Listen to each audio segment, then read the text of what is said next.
when you talked about the trigger warnings, I assume that festivals and moviegoers have a harder time with the sex in the movie than the physical violence.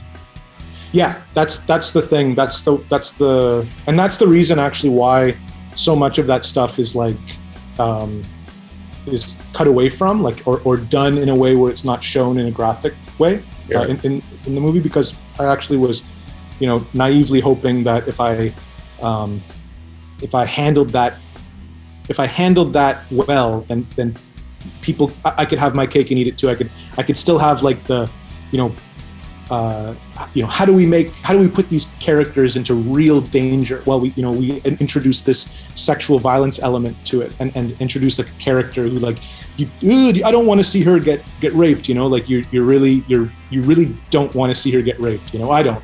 But anyways, so this is a way to kind of increase urgency on my end. And I thought that maybe if I deal with all that stuff with dialogue or implication, or maybe in the one sort of notable scene that everyone keeps bringing up, if I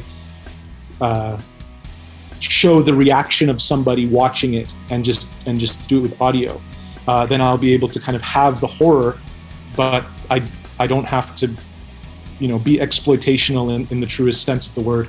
I thought I could get away with it, like thread the needle.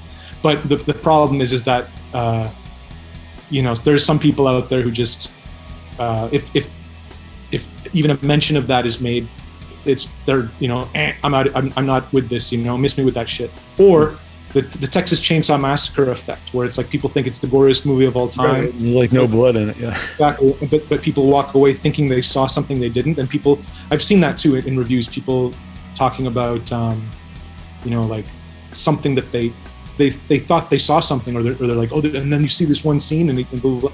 A lot of people do that too with a lot of the political stuff and the sadness. Like they're like, and then the government's on TV and they're saying this, and I'm just like, that's not in the movie. Like, it's really funny how people kind of bring their own shit to the movie. But the sexual violence stuff is definitely something that it's so inflammatory that that people, you can try to be nuanced with it, but it's like for a lot of the times you're just going to fail. That's the lesson I learned. But at the same time, the movie wouldn't have such a hype and buzz about it if it didn't have that in it, right? So it's a double-edged sword. Yeah. You played a lot of festivals, but did that come up to any festivals like, we won't play this? Actually, yes, but then and it was actually because we sent the first. We had a cut that was 8 seconds longer that we actually played in Taiwan, that had 8 seconds of sort of like, it was basically a guy having sex with a corpse in the street. And it actually is in the film, but we just shortened it. And instead of it being 8 seconds long, it's like maybe, almost 1 second long. Right. And you see him in the street. It's a scene where the guy comes on the bike around the corner and he sees that guy, and then later on you see he was running down the street with his bare ass out, remember? Yeah. So that scene we cut down 8 seconds because it's just like him just going to town on this corpse in the street, right? And it's like and then I won't name it, but this one festival was just like, we can't play that. But if you cut that part out, then we can play it. And I was like, no, I stand by my art. And then Raven Banner was like, consider it, and I looked at the timeline. I still had the project open, and I was like, if I cut it out, and I was like, actually, it's kind of okay, and I don't even really have to change like the audio that much. Mm-hmm.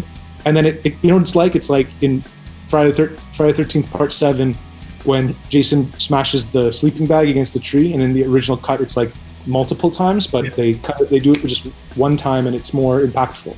The way doing it, the way that I've done it now, abiding by this festival's, suggestion to cut out this 8 seconds, was it makes it more kind of just like did I just see that? It's more. It's actually, for me, it actually works both ways. But the way that it is now, I've committed to that being the director's cut. And for anybody asking, where is that deleted scene or whatever, it doesn't exist. It's gone now. Yeah. It's gone into the wind, like a candle in the wind.